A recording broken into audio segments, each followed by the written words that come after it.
Hi hello ನಮಸ್ತೆ ಎಲ್ಲರಿಗೂ media ಜಗತ್ತು ಚಾನಲಿನ ಮತ್ತೊಂದು ವಿಡಿಯೋಗೆ ಸ್ವಾಗತ ಸುಸ್ವಾಗತ.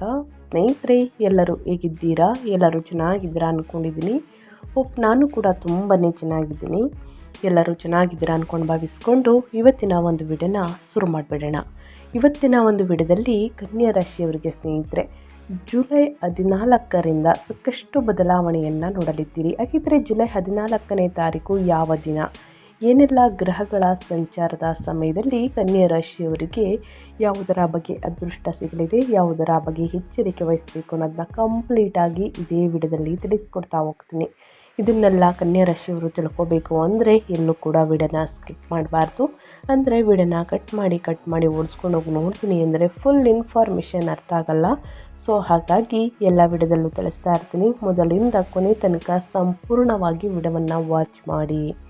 ವಿಡಿಯೋದಲ್ಲಿ ಒಳ್ಳೆಯ ಮಾಹಿತಿ ಸಿಕ್ಕಿದ್ದಲ್ಲಿ ದಯವಿಟ್ಟು ವಿಡಿಯೋಗೆ ಲೈಕ್ ಮಾಡೋದನ್ನ ಮರೆತಿದ್ದೀರಾ, ಲೈಕ್ ಮಾಡಿ. ಇನ್ನೂ ನನ್ನ ಚಾನಲ್ನ ಸಬ್ಸ್ಕ್ರೈಬ್ ಮಾಡ್ಕೊಂಡಿಲ್ಲ ಅಂದರೆ ಮೀಡಿಯಾಗೆ ಸಬ್ಸ್ಕ್ರೈಬ್ ಆಗಿ ನಿಮ್ಮ ಅಭಿಪ್ರಾಯಗಳನ್ನು ಕಮೆಂಟ್ ಬಾಕ್ಸಲ್ಲಿ ತಿಳಿಸಬಹುದು. ಯಾರೆಲ್ಲ ಸಬ್ಸ್ಕ್ರೈಬ್ ಮಾಡಿಕೊಂಡು ಪ್ರತಿ ರೀತಿಯ ವಿಡಿಯೋ ವಾಚ್ ಮಾಡ್ತಿದ್ದೀರಾ ಸ್ನೇಹಿತರೆ, ಅಂಥವರಿಗೆ ಥ್ಯಾಂಕ್ ಯು ಸೋ ಮಚ್ ಅಂತ ಹೇಳ್ತಾ ವಿಡಿಯೋದ ಕಡೆ ಗಮನ ಕೊಟ್ಬಿಡೋಣ. ಹೌದು ಸ್ನೇಹಿತರೆ, ಇದೇ ಜುಲೈ 14ರಂದು ಬರುವಂತಹ ಅಮಾವಾಸ್ಯೆಯನ್ನು ಆಷಾಢ ಅಮಾವಾಸ್ಯೆ ಎಂದು ಕರೆಯಲಾಗುತ್ತದೆ. ಅಥವಾ ಸ್ನೇಹಿತರೆ, ಈ ಅಮಾವಾಸ್ಯೆಯನ್ನು ದೀಪ ಅಮಾವಾಸ್ಯೆ, ಮಣ್ಣೆತ್ತಿನ ಅಮಾವಾಸ್ಯೆ ಎಂದು ಕೂಡ ಕರೆಯಲಾಗುತ್ತದೆ. ಇದು ನಮ್ಮ ಹಿಂದೂ ಧರ್ಮದಲ್ಲಿ ಅತ್ಯಂತ ಪವಿತ್ರವಾದಂತಹ ದಿನವಾಗಿದೆ. ಈ ದಿನ ಪಿತೃಗಳಿಗೆ ತರ್ಪಣ ನೀಡುವುದು, ಪವಿತ್ರ ನದಿಗಳಲ್ಲಿ ಸ್ನಾನ ಮಾಡುವುದು ಮತ್ತು ದೇವಸ್ಥಾನಗಳಲ್ಲಿ ವಿಶೇಷ ಪೂಜೆಗಳನ್ನು ಮಾಡಿಸುವುದರಿಂದ ಸಮೃದ್ಧಿ ಮತ್ತು ಕಷ್ಟಗಳಿಂದ ಮುಕ್ತಿ ಸಿಗಲಿದೆ. ಇನ್ನು ಆಷಾಢ ಅಮಾವಾಸ್ಯೆಯ ಮಹತ್ವವನ್ನು ತಿಳಿಸ್ಕೊಡಿ, ಆಚರಣೆಯನ್ನು ತಿಳಿಸ್ಕೊಡಿ. ಇನ್ನು ಈ ದಿನ ಏನೆಲ್ಲ ಪರಿಹಾರವನ್ನು ಮಾಡಬೇಕು ಅನ್ನೋದನ್ನ ಸಾಕಷ್ಟು ಜನರು ಕೇಳ್ತಾ ಇರ್ತಾರೆ ಸ್ನೇಹಿತರೆ. ಹೌದು, ಈ ದಿನ ಪಿತೃ ಕಾರ್ಯಗಳು ಅಂದರೆ ನಿಮ್ಮ ಪೂರ್ವಜರ ಪಿತೃಗಳು ಆತ್ಮದ ಶಾಂತಿಗಾಗಿ ಈ ದಿನ ವಿಶೇಷ ಪ್ರಾರ್ಥನೆ ಮತ್ತು ದಾನ ಧರ್ಮಗಳನ್ನು ಮಾಡಲಾಗುತ್ತದೆ. ಇನ್ನು ತೀರ್ಥ ಸ್ನಾನ, ಪವಿತ್ರ ನದಿಗಳು ಅಥವಾ ಸಮುದ್ರದಲ್ಲಿ ಸ್ನಾನ ಮಾಡುವುದರಿಂದ ಅಥವಾ ಸ್ನೇಹಿತರೆ ಪಾಪಗಳು ನಾಶವಾಗುತ್ತದೆ ಎಂಬ ನಂಬಿಕೆ ಕೂಡ ಇದೆ. ಈ ಪವಿತ್ರ ನದಿಗಳಲ್ಲಿ ಸ್ನಾನ ಮಾಡುವುದಕ್ಕೆ ಸಾಕಷ್ಟು ಕಷ್ಟಗಳು ಆಗುತ್ತದೆ ಮತ್ತು ಪ್ರಾಬ್ಲಮ್ಗಳು ಎದುರಾಗಬಹುದು ಸ್ನೇಹಿತರೆ. ಇನ್ನು ಹೋಗದೇ ಇರುವುದಕ್ಕೂ ಒಂದು ಕಾರಣ ಇರುತ್ತದೆ. ಸೊ ಅಂಥವರು ಏನು ಮಾಡಬೇಕು ಅಂದರೆ, ನೀವು ಮಾಡುವಂತಹ ಸ್ನಾನದ ನೀರಿಗೆ ಚಿಟಿಗೆ ಅರಿಶಿಣ ಮತ್ತು 1 ಕಾಳು ಕಲ್ಲುಪ್ಪನ್ನು ಹಾಕಿ ಸ್ನಾನ ಮಾಡುವುದರಿಂದ ನಿಮ್ಮಲ್ಲಿರುವಂತಹ ನೆಗೆಟಿವ್ಸ್ನೆಲ್ಲ ಹೊರಹಾಕಲಾಗುತ್ತದೆ ಸ್ನೇಹಿತರೆ. ಸೊ ಹಾಗಾಗಿ ತಪ್ಪದೆ ಈ ಒಂದು ಪರಿಹಾರವನ್ನು ಮನೆಯಲ್ಲೇ ಮಾಡಬಹುದು. ಇನ್ನು ದೇವಾಲಯದ ಪೂಜೆಗಳು ಅಂದರೆ ಮೈಸೂರಿನಂತಹ ಸ್ಥಳಗಳಲ್ಲಿ ಈ ದಿನದಂದು ವಿಶೇಷ ಹೋಮಗಳು ಮತ್ತು ಪವಿತ್ರ ಜಲಾಭಿಷೇಕಗಳು ನಡೆಯುತ್ತವೆ ಸ್ನೇಹಿತರೆ. ಸೊ ಹಾಗಾಗಿ ಪೂಜೆ ಪುನಸ್ಕಾರಗಳನ್ನು ಮಾಡ್ಬೋದು. ಈ ದಿನ ಬಡವರಿಗೆ ಮತ್ತು ನಿರ್ಗತಿಕರಿಗೆ ನಿಮ್ಮ ಕೈಯಲ್ಲಾದಷ್ಟು ಸಹಾಯವನ್ನು ಕೂಡ ಮಾಡಬಹುದು. ಅದು ಅನ್ನದಾನ, ವಸ್ತ್ರದಾನ, ನಿಮ್ಮ ಕೈಯಲ್ಲಾದಷ್ಟು ಹಣ ಸಹಾಯವನ್ನು ಮತ್ತು ಹಣ್ಣು ಹಂಪಲುಗಳನ್ನು ವಿತರಿಸುವುದು ಬಹಳ ಮುಖ್ಯ. ಈ ರೀತಿ ಮಾಡುವುದರಿಂದನೂ ಕೂಡ ನಿಮ್ಮ ಜೀವನದಲ್ಲಿರುವಂತಹ ಸಮಸ್ಯೆಗಳು ಕ್ರಮೇಣವಾಗಿ ಕಡಿಮೆಯಾಗುತ್ತಾ ಬರುತ್ತದೆ. ಜೊತೆಗೆ ಈ ದಿನದಿಂದ ಕನ್ಯಾ ರಾಶಿಯವರಿಗೆ ಏನೆಲ್ಲ ಅದೃಷ್ಟಕ್ಕೂ ಲಾಯಿಸಲಿದೆ, ಯಾವುದರ ಬಗ್ಗೆ ಎಚ್ಚರಿಕೆ ವಹಿಸಬೇಕು, ಏನೆಲ್ಲ ಖರೀದಿ ಮಾಡುವಂತಹ ಯೋಗ ಇದೆ ಅನ್ನೋದನ್ನು ನೋಡ್ತಾ ಹೋಗೋಣ. ಎಲ್ಲೂ ಕೂಡ ಸ್ಕಿಪ್ ಮಾಡ್ದೇ ಕೊನೆಯ ತನಕ ವಾಚ್ ಮಾಡಿ. ವಿಡಿಯೋಗೆ ಲೈಕ್ ಮಾಡಿಲ್ಲ ಅಂದರೆ ಇನ್ನೂ ಕೂಡ ದಯವಿಟ್ಟು ವಿಡಿಯೋಗೆ ಲೈಕ್ ಮಾಡಿ. ಸಬ್ಸ್ಕ್ರೈಬ್ ಆಗಿಲ್ಲ ಅಂದರೆ ಮೀಡಿಯಾಗೆ ಸಬ್ಸ್ಕ್ರೈಬ್ ಆಗಿ ಹೆಚ್ಚು ಫ್ಯಾಮಿಲಿಗೆ, ಫ್ರೆಂಡ್ಸ್ಗೆ ಈ ವಿಡಿಯೋವನ್ನು ಶೇರ್ ಮಾಡಿ. ನಿಮ್ಮ ಕಡೆಯಿಂದ ಅದೃಷ್ಟದ ಭವಿಷ್ಯವನ್ನು ಅವರು ಕೂಡ ತಿಳ್ಕೊಂಡಂಗಾಗುತ್ತೆ. ಓಕೆ, ಯಾರೆಲ್ಲ ಸಬ್ಸ್ಕ್ರೈಬ್ ಮಾಡ್ಕೊಂಡಿದ್ದೀರಾ ಅವ್ರಿಗೆ ಮತ್ತೊಮ್ಮೆ ಥ್ಯಾಂಕ್ ಯು ಸೋ ಮಚ್ ಅಂತ ಹೇಳ್ತಾ ವಿಡಿಯೋದ ಕಡೆ ಗಮನ ಕೊಡ್ತಾ ಹೋಗೋಣ ಬನ್ನಿ. ಹೌದು, ಕನ್ಯಾ ರಾಶಿಯವರಿಗೆ ಮಾಸಿಕ ಭವಿಷ್ಯ ಜುಲೈ 2026ರಲ್ಲಿ ಸ್ನೇಹಿತರೆ ಒಟ್ಟಾರೆಯಾಗಿ ಪ್ರಮುಖ ವಿಷಯಗಳನ್ನು ಹೇಳೋದಾದರೆ, ಕಟಕ ರಾಶಿಯಲ್ಲಿ ಗುರು ಸಂಚಾರ 11ನೇ ಮನೆಯನ್ನು ಬೆಂಬಲಿಸುತ್ತಾನೆ. ಕಟಕ ರಾಶಿಯಲ್ಲಿ ಗುರುಗಳು ಲಾಭಗಳು, ಜಾಲಗಳು, ಅಣ್ಣ ತಮ್ಮಂದಿರು ಮತ್ತು ಆಸೆಗಳನ್ನು ಈಡೇರಿಸುವುದನ್ನು ಬಲಪಡಿಸುತ್ತದೆ. ಇದು ಜುಲೈ 2026ರ ಪ್ರಮುಖ ರಕ್ಷಣಾತ್ಮಕ ಅಂಶವಾಗುತ್ತದೆ. ಇನ್ನು ಮಂಗಳ 9ನೇ ಮನೆಯನ್ನು ಸಕ್ರಿಯಗೊಳಿಸುತ್ತದೆ ಸ್ನೇಹಿತರೆ. ವೃಷಭ ರಾಶಿಯಲ್ಲಿ ಮಂಗಳನು ಅದೃಷ್ಟ, ತಂದೆ, ಗುರುಗಳು, ಧರ್ಮ ಮತ್ತು ದೀರ್ಘ ಪ್ರಯಾಣಗಳಿಗೆ ಶಕ್ತಿಯನ್ನು ತರುತ್ತಾನೆ. ಆದರೆ ಅದಕ್ಕೆ ತಾಳ್ಮೆ ಮತ್ತು ಎಚ್ಚರಿಕೆಯ ಮಾತು ಕೂಡ ಬೇಕಾಗುತ್ತದೆ. ಇನ್ನು 7ನೇ ಮನೆಯನ್ನು ಶನಿ ಪರೀಕ್ಷಿಸುತ್ತಾನೆ. ಮೀನರಾಶಿಯಲ್ಲಿ ಶನಿಯು ಸ್ನೇಹಿತರೆ ಸಂಚಾರವನ್ನು ಮಾಡುತ್ತಾ ಶನಿಯು ಮದುವೆ, ಪಾಲುದಾರಿಕೆ ಮತ್ತು ಸಾರ್ವಜನಿಕ ವ್ಯವಹಾರಗಳಿಗೆ ಸಂಬಂಧಿಸಿದ ವಿಷಯಗಳನ್ನು ಶಿಸ್ತನ್ನು ಕೇಳುತ್ತಾನೆ. ನಿರಂತರ ಪ್ರಯತ್ನದ ಮೂಲಕ ನಿಧಾನಗತಿಯ ಪ್ರಗತಿ ಇನ್ನೂ ಸಾಧ್ಯ ಅಂತಲೇ ಹೇಳಬಹುದು. ಇನ್ನು 12ನೇ ಮನೆಯ ಮೇಲೆ ಕೇತುವಿನ ಪ್ರಭಾವ ಬೀರುತ್ತದೆ. ಸಿಂಹ ರಾಶಿಯಲ್ಲಿರುವಂತಹ ಕೇತು ಖರ್ಚುಗಳು, ವಿದೇಶಿ ಸಂಪರ್ಕಗಳು, ನಿದ್ರೆ, ಪ್ರತ್ಯೇಕತೆ ಮತ್ತು ಆಧ್ಯಾತ್ಮಿಕ ಹಿಂತೆಗೆದುಕೊಳ್ಳುವಿಕೆಯಲ್ಲಿ ನಿರ್ಲಿಪ್ತತೆ ಅಥವಾ ಅನಿಶ್ಚಿತತೆಯನ್ನು ಉಂಟು ಮಾಡಬಹುದು. ಆಧ್ಯಾತ್ಮಿಕ ಅಭ್ಯಾಸದ ಮತ್ತು ಶಾಂತ ನಿರ್ಧಾರಗಳು ಸಹಾಯವನ್ನು ಮಾಡುತ್ತದೆ ಸ್ನೇಹಿತರೆ. ಒಟ್ಟಾರೆಯಾಗಿ ಹೇಳಬೇಕು ಅಂದರೆ ಜುಲೈ 2026ರಲ್ಲಿ ಕನ್ಯಾ ರಾಶಿಯವರಿಗೆ ಪ್ರಾಯೋಗಿಕ ಮತ್ತು ಪರಿವರ್ತನಾಶೀಲ ತಿಂಗಳು. 11ನೇ ಮನೆಯಲ್ಲಿ ಗುರು ಗ್ರಹದಿಂದ ಬಲವಾದಂತಹ ಬೆಂಬಲ ಸಿಗುತ್ತದೆ. ಇದು ಲಾಭಗಳು, ಜಾಲಗಳು, ಹಿರಿಯ ಸಹೋದರರು ಮತ್ತು ಆಸೆಗಳನ್ನು ಈಡೇರಿಸುವ ವಿಷಯಗಳಲ್ಲಿ ಸುಧಾರಣೆಯನ್ನು ತರುತ್ತದೆ ಅಂತಲೇ ಹೇಳ್ಬೋದು ಕನ್ಯಾ ರಾಶಿಯ ವ್ಯಕ್ತಿಗಳಿಗೆ. ಇನ್ನು ಅದೇ ಸಮಯದಲ್ಲಿ 9ನೇ ಮನೆಯಲ್ಲಿ ಮಂಗಳವು ನಿಮ್ಮನ್ನು ಸಕ್ರಿಯ, ನೇರ ಮತ್ತು ಕೆಲವೊಮ್ಮೆ ತಾಳ್ಮೆ ಇಲ್ಲದವರನ್ನಾಗಿ ಮಾಡುತ್ತದೆ. 7ನೇ ಮನೆಯಲ್ಲಿ ಶನಿಯು ಆತುರದ ನಿರ್ಧಾರಗಳಿಗಿಂತ ನಿಧಾನ ಮತ್ತು ಸ್ಥಿರವಾದ ಕೆಲಸ ಉತ್ತಮ ಎಂದು ನಿಮಗೆ ನೆನಪಿಸುತ್ತದೆ ಅಂತಲೇ ಹೇಳಬಹುದು. ಈ ತಿಂಗಳು ಆದಷ್ಟು ಪ್ರಗತಿಯನ್ನು ನೀಡಬಹುದು, ಆದರೆ ನೀವು ಧೈರ್ಯ ಮತ್ತು ತಾಳ್ಮೆಯನ್ನು ಸಂಯೋಜಿಸಿದಾಗ ಮಾತ್ರ ಫಲಿತಾಂಶಗಳು ಸ್ಥಿರವಾಗಿರುತ್ತದೆ. ಒಟ್ಟಾರೆಯಾಗಿ ಹೇಳಬೇಕು ಅಂದರೆ ಗ್ರಹಗಳ ಸಂಚಾರ ಮತ್ತು ಗ್ರಹಗಳ ಸ್ಥಾನ ಬದಲಾವಣೆಯಿಂದ ಸಾಕಷ್ಟು ಬದಲಾವಣೆಯನ್ನು ನಿಮ್ಮ ಜೀವನದಲ್ಲಿ ನೋಡಲಿದ್ದೀರಿ. ಗುರು ಮತ್ತು ಶನಿ ಬಲ ಇದೆಯಾ ಅನ್ನೋದನ್ನ ಸಾಕಷ್ಟು ಜನರು ಕೇಳ್ತಾ ಇರ್ತಾರೆ ಸ್ನೇಹಿತರೆ. ಹೌದು, ಈ ತಿಂಗಳಲ್ಲಿ ಕನ್ಯಾ ರಾಶಿಯವರಿಗೆ ಗುರು 11ನೇ ಮನೆಯಲ್ಲಿ ಸಂಚಾರವನ್ನು ಮಾಡುತ್ತಿದೆ. ಈ ತಿಂಗಳ ಪೂರ್ತಿ ಕಟಕ ರಾಶಿಯಲ್ಲಿ ಸ್ನೇಹಿತರೆ ಉತ್ತುಂಗದಲ್ಲಿರುತ್ತದೆ ಅಂತಲೇ ಹೇಳಬಹುದು. ಇದರಿಂದಾಗುವಂತಹ ಪ್ರಭಾವಗಳು ಹೇಗಿರಲಿದೆ ಕನ್ಯಾ ರಾಶಿಯವರಿಗೆ ಅಂದರೆ ಲಾಭಗಳು, ಸಂಪರ್ಕಗಳು, ಹಿರಿಯ ಸಹೋದರರು ಮತ್ತು ಆಸೆಗಳನ್ನು ಈಡೇರಿಸುವುದನ್ನು ಬೆಂಬಲಿಸುತ್ತದೆ. ಇನ್ನು ಅದೇ ರೀತಿ ಶನಿ 7ನೇ ಮನೆಯಲ್ಲಿ ಸಂಚಾರವನ್ನು ಮಾಡುತ್ತದೆ ಮೀನರಾಶಿಯಲ್ಲಿ. ಈ ತಿಂಗಳ ಪೂರ್ತಿ ಸ್ನೇಹಿತರೆ ಮದುವೆ, ಪಾಲುದಾರಿಕೆ ಮತ್ತು ಸಾರ್ವಜನಿಕ ವ್ಯವಹಾರಗಳಲ್ಲಿ ತಾಳ್ಮೆ ಅಗತ್ಯ ಎಂದು ಗ್ರಹಗಳ ಸೂಚನೆ. ಒಟ್ಟಾರೆಯಾಗಿ ಹೇಳಬೇಕು ಅಂದರೆ ಶನಿ ಮತ್ತು ಗುರುವಿನ ಸಂಚಾರ ಹೇಗಿರಲಿದೆ, ಅದರ ಪ್ರಭಾವವನ್ನು ಏನೆಲ್ಲ ಅನುಭವಿಸಬಹುದು ಕನ್ಯಾ ರಾಶಿಯವರು ಅನ್ನೋದನ್ನ ತಿಳಿಸ್ಕೊಟ್ಟಿದ್ದೀನಿ. ಏನೆಲ್ಲ ಬದಲಾವಣೆಯನ್ನು ನೋಡ್ಬೋದು ಅನ್ನೋದನ್ನ.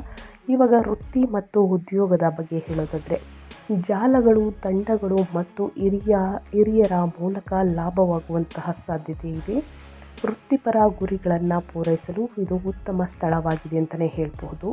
ತಿಂಗಳ ದ್ವಿತೀಯಾರ್ಧವು ಅಂದರೆ ಅಮಾವಾಸ್ಯೆ ಮುಗಿದ ನಂತರ ಹೆಚ್ಚು ನಿರ್ಣಾಯಕವಾಗಿರುತ್ತದೆ, ಏಕೆಂದರೆ ಸೂರ್ಯನು ಕರ್ಕ ರಾಶಿಯಲ್ಲಿ ಉತ್ತುಂಗದಲ್ಲಿರುವಂತಹ ಗುರುವಿನ ಜೊತೆ ಸೇರುತ್ತಾರೆ. ಕನ್ಯಾ ರಾಶಿಯವರಿಗೆ ಇದು 11ನೇ ಮನೆಯನ್ನು ಸಕ್ರಿಯಗೊಳಿಸುತ್ತದೆ.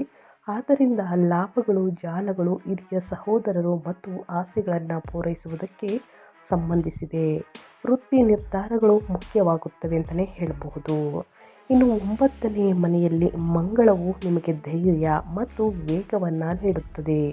ಆದಾಗ್ಯೂ ಹಿರಿಯರು, ಕ್ಲೈಂಟ್ಗಳು ಅಥವಾ ಸಹೋದ್ಯೋಗಿಗಳೊಂದಿಗೆ ಕಠಿಣವಾಗಿ ಮಾತನಾಡುವುದನ್ನು ಆದಷ್ಟು ತಪ್ಪಿಸಿ. 7ನೇ ಮನೆಯಲ್ಲಿ ಶನಿಯ ಸ್ಥಾನವು ಕೆಲವು ಫಲಿತಾಂಶಗಳನ್ನು ವಿಳಂಬಗೊಳಿಸಬಹುದು, ಆದರೆ ಇದು ನಿಮಗೆ ಹೆಚ್ಚು ಪ್ರಬುದ್ಧ ಕೆಲಸದ ಮಾದರಿಯನ್ನು ನಿರ್ಮಿಸಲು ಸಹಾಯವನ್ನು ಮಾಡುತ್ತದೆ ಕನ್ಯಾ ರಾಶಿಯ ವ್ಯಕ್ತಿಗಳಿಗೆ. ಇನ್ನು ಅದೇ ರೀತಿ ಕನ್ಯಾ ರಾಶಿಯವರಿಗೆ ಸ್ನೇಹಿತರೆ ವ್ಯಾಪಾರ, ವ್ಯವಹಾರದಲ್ಲಿ ಮತ್ತು ನಿಮ್ಮ ಸ್ವಯಂ ಉದ್ಯೋಗದಲ್ಲಿ ಏನೆಲ್ಲ ಬದಲಾವಣೆಗಳನ್ನು ಗ್ರಹಗಳು ಸೂಚಿಸಲಿದೆ ಅನ್ನೋದನ್ನ ನೋಡೋದಾದರೆ ವ್ಯವಸ್ಥರು ಈ ತಿಂಗಳನ್ನು ಸಾತ್ವಿಕವಾಗಿ ಸ್ನೇಹಿತರೆ ವಾಸ್ತವಿಕವಾಗಿ ಯೋಜನೆಗಾಗಿ ಬಳಸಬೇಕು. ಮೊದಲನೇದಾಗಿ ಗುರು ಲಾಭಗಳು, ಜಾಲಗಳು, ಹಿರಿಯರ ಸಹೋದರರು ಮತ್ತು ಆಸೆಗಳನ್ನು ಈಡೇರಿಸುವ ಮೂಲಕ ಬೆಳವಣಿಗೆಗೆ ಬೆಂಬಲವನ್ನು ನೀಡಿದರೆ, ಬುಧನ ಚಲನೆಯು ಚರ್ಚೆಗಳು, ಕಾಗದ ಪತ್ರಗಳು ಮಾತ್ರ ಮಾತುಕತೆಗಳನ್ನು ಸುಧಾರಿಸುತ್ತದೆ. ನಿಮ್ಮ ಕ್ಷೇತ್ರವನ್ನು ಅವಲಂಬಿಸಿ ಹೊಸ ಗ್ರಾಹಕರ ಸಂಪರ್ಕಗಳು ಪ್ರಯಾಣ ಅಥವಾ ಆನ್ಲೈನ್ ಸಂವಹನದ ಮೂಲಕ ಬರಬಹುದು. ಭಾವನೆ ಅಥವಾ ಒತ್ತಡದ ಮೇಲೆ ಮಾತ್ರ ವಿಸ್ತರಿಸಬೇಡಿ.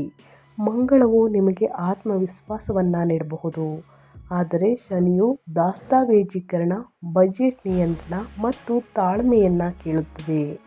ಆದಷ್ಟು ನಿರ್ಧಾರಗಳನ್ನು ಸರಿಯಾಗಿ ಪರಿಶೀಲಿಸಿದಾಗ ರಿಯಲ್ ಎಸ್ಟೇಟ್, ಶಿಕ್ಷಣ, ಸಲಹಾ, ಸಂವಹನ, ತಾಂತ್ರಿಕ ಕೆಲಸ, ವ್ಯಾಪಾರ ಮತ್ತು ಸೇವಾ ಆಧಾರಿತ ಚಟುವಟಿಕೆಗಳು ಪ್ರಗತಿ ಸಾಧಿಸಬಹುದು. ಒಟ್ಟಾರೆಯಾಗಿ ಸ್ನೇಹಿತರೆ, ವ್ಯಾಪಾರ ವ್ಯವಹಾರದಲ್ಲಿ ದುಡುಕಿನ ಮಾತುಗಳು ಹೊಳಿತಲ್ಲ. ವಾದ ವಿವಾದಗಳಿಂದ ಆದಷ್ಟು ದೂರವಿರಿ. ಮನಸ್ತಾಪಗಳು ಹೆಚ್ಚಾಗಬಹುದು ನಿಮ್ಮ ಸಹೋದ್ಯೋಗಿಗಳೊಂದಿಗೆ, ಜೊತೆಗೆ ಮೇಲಧಿಕಾರಿಗಳೊಂದಿಗೆ ಸ್ನೇಹಿತರೆ.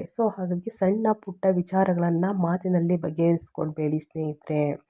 ಇನ್ನು ಅದೇ ರೀತಿ ನಿಮ್ಮ ಹಣಕಾಸಿನ ಬಗ್ಗೆ ಹೇಳೋದಾದರೆ ಏನೆಲ್ಲ ಬದಲಾವಣೆಯನ್ನು ನೋಡಲಿದ್ದೀರಿ ಕನ್ಯಾ ರಾಶಿಯ ವ್ಯಕ್ತಿಗಳು ಅಂದರೆ, ಮಾರ್ಗದರ್ಶನ, ಪ್ರಯಾಣ, ಬೋಧನೆ, ಸಮಾಲೋಚನೆ ಅಥವಾ ಹಿರಿಯರ ಆಶೀರ್ವಾದದ ಮೂಲಕ ಹಣ ಬರಬಹುದು ನಿಮಗೆ.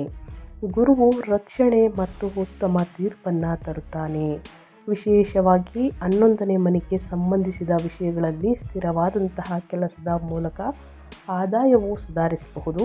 ಆದರೆ ಖರ್ಚುಗಳನ್ನು ಬರೆದಿಟ್ಕೊಳ್ಬೇಕು. ಅನಗತ್ಯ ಖರ್ಚುಗಳಿಂದ ಆದಷ್ಟು ದೂರವಿರಬೇಕು, ಯಾಕಂದರೆ ನಿಯಂತ್ರಿಸಬೇಕು ಸ್ನೇಹಿತರೆ.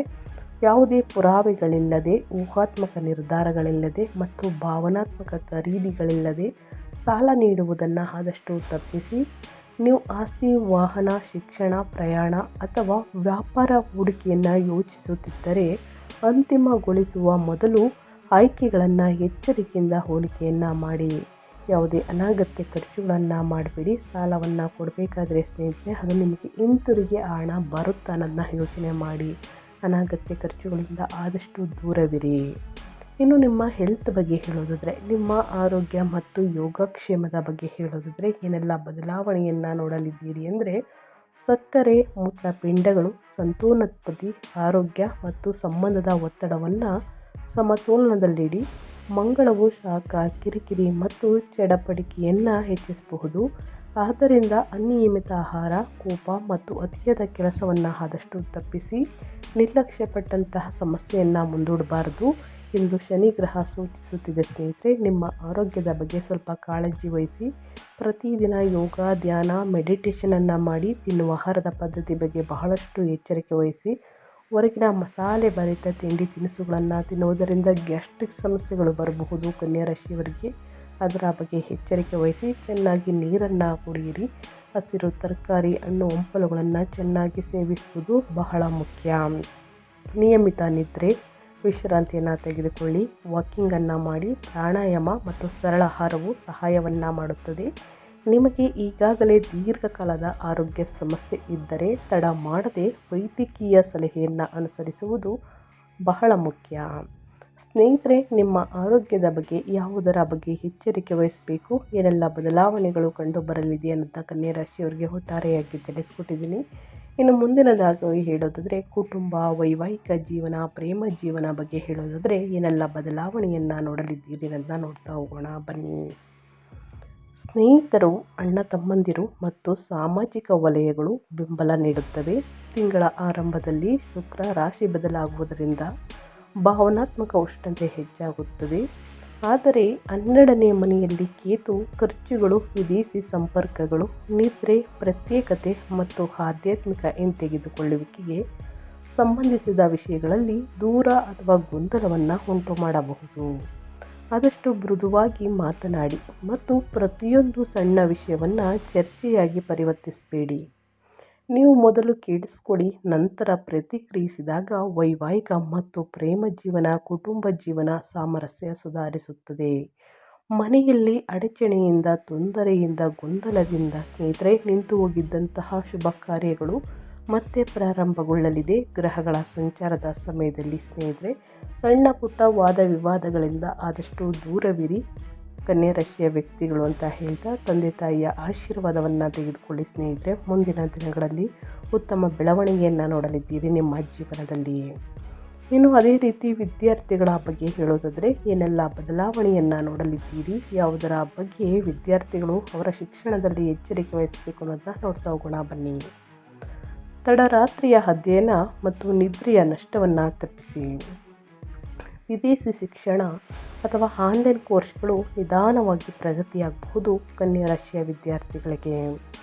ಬುಧನ ಚಲನೆಯು ಪರಿಷ್ಕರಣೆ, ಅಂದರೆ ನಿಮ್ಮ ರಾಶಿಯ ಅಧಿಪತಿಯಾಗಿರುವಂತಹ ಬುಧ ಗ್ರಹ ಚಲನೆಯು ಪರಿಷ್ಕರಣೆ, ಚರ್ಚೆ ಮತ್ತು ಲಿಖಿತ ಅಭ್ಯಾಸದ ಮೂಲಕ ಕಲಿಕೆಗೆ ಸಹಾಯವನ್ನು ಮಾಡುತ್ತದೆ.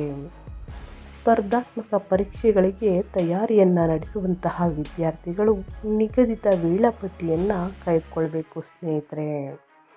ಇತರರೊಂದಿಗೆ ಆದಷ್ಟು ಹೋಲಿಕೆ ಮಾಡುವುದನ್ನು ತಪ್ಪಿಸಿ ಒಂದೊಂದೇ ವಿಷಯವನ್ನು ಪೂರ್ಣಗೊಳಿಸುವತ್ತ ಗಮನ ಹರಿಸಿ ಆತುರದ ನಿರ್ಧಾರಗಳನ್ನು ತೆಗೆದುಕೊಳ್ಬೇಡಿ. ಶಿಕ್ಷಕರು, ಹಿರಿಯರು ಅಥವಾ ಮಾರ್ಗದರ್ಶಕರ ಮಾರ್ಗದರ್ಶನ ಈ ತಿಂಗಳು ತುಂಬ ಉಪಯುಕ್ತವಾಗಬಹುದು. ಒಟ್ಟಾರೆಯಾಗಿ ಹೇಳಬೇಕು ಅಂದರೆ ನೀವು ಎಷ್ಟು ಕಷ್ಟಪಟ್ಟು ಸ್ನೇಹಿತರೆ ನಿದ್ದೆಯನ್ನು ಕಡಿಮೆ ಮಾಡಿ, ಎಷ್ಟು ಕಷ್ಟಪಟ್ಟು, ಎಷ್ಟು ಆಸಕ್ತಿಯಿಂದ, ಏಕಾಗ್ರತೆಯಿಂದ ಅಧ್ಯಯನವನ್ನು ಮಾಡ್ತಿರೋ ಅಷ್ಟು ನಿಮಗೆ ಮುಂದಿನ ದಿನಗಳಲ್ಲಿ ಉನ್ನತ ಫಲಿತಾಂಶವನ್ನು ಗಳಿಸುವುದಕ್ಕೆ ಸಾಧ್ಯವಾಗಲಿದೆ. ಸೊ ಹಾಗಾಗಿ ಕಷ್ಟಪಟ್ಟು ಅಧ್ಯಯನದ ಕಡೆ ಆಸಕ್ತಿಯಿಂದ, ಏಕಾಗ್ರತೆಯಿಂದ ಸ್ನೇಹಿತರೆ ಅಧ್ಯಯನವನ್ನು ಮಾಡಿ ಉನ್ನತ ಫಲಿತಾಂಶವನ್ನು ಖಂಡಿತವಾಗಿಯೂ ಗಳಿಸಲಿದ್ದೀರಿ. ಅಡಚಣೆಯಿಂದ, ತೊಂದರೆಯಿಂದ ಅಧ್ಯಯನಕ್ಕೆ ಪ್ರಾಬ್ಲಮ್ ಆಗ್ತಿದೆ ನಮಗೆ ಓದುವುದಕ್ಕೆ ಅಂದರೆ ಸ್ನೇಹಿತರೆ ಪ್ರತಿದಿನ ಹನುಮಾನ್ ಚಾಲಿಸವನ್ನು 11 ಬಾರಿ ಹೇಳಿ. ಆದಷ್ಟು ಅಡಚಣೆ, ತೊಂದರೆ ಎಲ್ಲವೂ ಕೂಡ ಸಂಪೂರ್ಣವಾಗಿ ನಿವಾರಣೆಯಾಗಲಿದೆ. ಏನೆಲ್ಲ ಮಾಡಬೇಕು ಕನ್ಯಾ ರಾಶಿಯ ವಿದ್ಯಾರ್ಥಿಗಳು ಅನ್ನೋದನ್ನ ಕಂಪ್ಲೀಟಾಗಿ ತಿಳಿಸ್ಕೊಟ್ಟಿದ್ದೀನಿ. ಇನ್ನು ವ್ಯಾಪಾರ, ವ್ಯವಹಾರದ ಬಗ್ಗೆ, ಹಣಕಾಸಿನ ಬಗ್ಗೆ, ವೃತ್ತಿ ಜೀವನದ ಬಗ್ಗೆ, ವಿದ್ಯಾರ್ಥಿಗಳ ಬಗ್ಗೆ ಒಟ್ಟಾರೆಯಾಗಿ ತಿಳಿಸ್ಕೊಟ್ಟಿದ್ದೀನಿ ಸ್ನೇಹಿತರೆ. ಇವಾಗ ಈ ಪರಿಹಾರವನ್ನು ತಿಳಿಸ್ಕೊಡ್ತೀನಿ. ಈ ಪರಿಹಾರವನ್ನು ಅಮಾವಾಸ್ಯೆ ದಿನ ಕೂಡ ಮಾಡ್ಬೋದು ಅಥವಾ ಬಿಡು ದಿನ ಕೂಡ ನೀವು ಮಾಡಬಹುದು. ಆದಷ್ಟು ಸಣ್ಣ ಪುಟ್ಟ ಪರಿಹಾರವಾಗಿರುತ್ತದೆ. ಶಕ್ತಿಶಾಲಿಯಾದಂತಹ ಪರಿಹಾರ ಅನುಸರಿಸಿ ಪ್ರತಿಯೊಬ್ಬರು ಕೂಡ ಮಾಡಬಹುದು. ಈ ತಿಂಗಳು ಒತ್ತಡವನ್ನು ಕಡಿಮೆ ಮಾಡಲು ಮತ್ತು ಗುರು, ಶನಿ ಮತ್ತು ಇತರ ಗ್ರಹಗಳ ಅನುಕೂಲಕರ ಫಲಿತಾಂಶಗಳನ್ನು ಬಲಪಡಿಸಲು ಈ ಸರಳ ಪರಿಹಾರವನ್ನು ಅನುಸರಿಸಿ. ಶುಕ್ರವಾರದ ದಿನ ಸ್ನೇಹಿತರೆ ಲಕ್ಷ್ಮೀ ದೇವಿಯ ಮಂತ್ರವನ್ನು ಹೇಳುತ್ತಾ ಮನೆಯಲ್ಲಿ ದೀಪವನ್ನು ಹಚ್ಚಿ, ತುಪ್ಪದ ದೀಪವನ್ನಾದರೂ ಹಚ್ಬೋದು, ಎಳ್ಳೆಣ್ಣೆ ದೀಪವನ್ನಾದರೂ ಹಚ್ಬೋದು ಸ್ನೇಹಿತರೆ. ಮಂಗಳನ ಸ್ತೋತ್ರವನ್ನು ಹೇಳುವುದು. ಓಂ ಶ್ರೀ ಮಹಾಲಕ್ಷ್ಮಿ ನಮಃ, ಓಂ ಶ್ರೀ ಮಹಾಲಕ್ಷ್ಮಿ ನಮಃ ಎಂಬ ಮಂತ್ರವನ್ನು 9 ಬಾರಿ 12 ಬಾರಿ ಹೇಳಿ. ಇನ್ನು ಉತ್ತಮ ತೀರ್ಪು ಮತ್ತು ಸಂವಹನಕ್ಕಾಗಿ ಬುಧವಾರದಂದು ವಿಷ್ಣುವನ್ನು ಪೂಜಿಸಿ ವಿಷ್ಣು ಸಹಸ್ರನಾಮ ಸ್ತೋತ್ರವನ್ನು ಪಠಿಸಿ ಸ್ನೇಹಿತರೆ. ಇನ್ನು ಬುಧನ ಕೃಪೆಗಾಗಿ ವಿದ್ಯಾರ್ಥಿಗಳಿಗೆ ಹೆಸರು ಕಾಳು ಅಥವಾ ಲೇಖನ ಅಥವಾ ಬುಕ್ಕು, ಪೆನ್ನು ಸಾಮಗ್ರಿಗಳನ್ನು ಆದಷ್ಟು ದಾನ ಮಾಡಿ. ಆದಷ್ಟು ಐಡೆಂಟಿಫೈ ಮಾಡಿ ಬಡ ವಿದ್ಯಾರ್ಥಿಗಳಿಗೆ ದಾನ ಮಾಡುವುದನ್ನು ಸ್ನೇಹಿತರೆ ಐಡೆಂಟಿಫೈ ಮಾಡಿ ಅವರಿಗೆ ದಾನ ಮಾಡುವುದು ಉತ್ತಮ. ಇನ್ನು ಲಾಭಗಳು ಮತ್ತು ಮಾರ್ಗದರ್ಶನವನ್ನು ಬಲಪಡಿಸಲು ಗುರುವಾರದಂದು ಗುರುವಿಗೆ ಪ್ರಾರ್ಥನೆಯನ್ನು ಸಲ್ಲಿಸಿ. ಗುರುವಾರದಂದು ಗುರುಸ್ತೋತ್ರವನ್ನು ಹೇಳುವುದು. ಬಡವರಿಗೆ, ನಿರ್ಗತಿಕರಿಗೆ ಅನ್ನದಾನ, ವಸ್ತ್ರದಾನ, ಬಟ್ಟೆಯನ್ನು ದಾನ ಮಾಡುವುದರಿಂದ ಸ್ನೇಹಿತರೆ ನಿಮ್ಮ ಕೈಯಲ್ಲಾದಷ್ಟು ಹಣ ಸಹಾಯವನ್ನು ಮಾಡುವುದರಿಂದ ಕಷ್ಟಗಳು ಕ್ರಮೇಣವಾಗಿ ಕಡಿಮೆಯಾಗಲಿದೆ. ಸೊ ಹಾಗಾಗಿ ಕನ್ಯಾ ರಾಶಿಯವರು ತಪ್ಪದೇ ಈ ಸಣ್ಣ ಪುಟ್ಟ ಪರಿಹಾರಗಳನ್ನು ಮಾಡಿ ಅಂತ ಹೇಳ್ತಾ ಸ್ನೇಹಿತರೆ ನಾನು ವಿಡಿಯೋವನ್ನು ಎಂಡ್ ಮಾಡ್ತಾ ಇದ್ದೀನಿ. ದಯವಿಟ್ಟು ಇವತ್ತಿನ ಒಂದು ವಿಡಿಯೋದಲ್ಲಿ ಸಂಪೂರ್ಣ ಮಾಹಿತಿ ಸಿಕ್ಕಿದರೆ, ಈ ವಿಡಿಯೋ ಯೂಸ್ಫುಲ್ ಅನಿಸಿದರೆ ವಿಡಿಯೋಗೆ ಲೈಕ್ ಮಾಡೋದನ್ನ ಮರ್ತಿದ್ರೆ ದಯವಿಟ್ಟು ಲೈಕ್ ಮಾಡಿ. ಇದೇ ರೀತಿ ನಿಮ್ಮ ರಾಶಿ ಭವಿಷ್ಯವನ್ನು ತಿಳ್ಕೋಬೇಕು ಅಂದರೆ ನನ್ನ ಚಾನಲ್ನ ಇನ್ನೂ ಸಬ್ಸ್ಕ್ರೈಬ್ ಆಗಿಲ್ಲ ಅಂದರೆ ಇನ್ಫಾ ಮೀಡಿಯಾ ಜಗತ್ತಿಗೆ ಸಬ್ಸ್ಕ್ರೈಬ್ ಆಗಿ, ಉಚಿತವಾಗಿ ಸಬ್ಸ್ಕ್ರೈಬ್ ಆಗೋದರಿಂದ ಪ್ರತಿನಿತ್ಯ ನಿಮ್ಮ ರಾಶಿ ಭವಿಷ್ಯವನ್ನು ತಿಳಿಸ್ಕೊಡ್ತಾ ಹೋಗ್ತೀನಿ. ಯಾರೆಲ್ಲ ಸಬ್ಸ್ಕ್ರೈಬ್ ಮಾಡ್ಕೊಂಡಿದ್ದೀರಾ ಅವರಿಗೆ ಥ್ಯಾಂಕ್ ಯು ಸೋ ಮಚ್ ಅಂತ ಹೇಳ್ತಾ, ನಿಮಗೂ ಮತ್ತು ನಿಮ್ಮ ಕುಟುಂಬಕ್ಕೆ ತುಂಬಾ ಒಳ್ಳೆಯದಾಗಲಿ, ಶನಿದೇವರ ಆಶೀರ್ವಾದ ನಿಮ್ಮ ಮೇಲಿರಲಿ ಅಂತ ಹೇಳ್ತಾ ಮತ್ತೊಂದು ವಿಡಿಯೋ ಜೊತೆ ಮತ್ತೊಂದು ಹೊಸ ಭವಿಷ್ಯದಲ್ಲಿ ಸಿಗ್ತೀನಿ. Thank you for watching.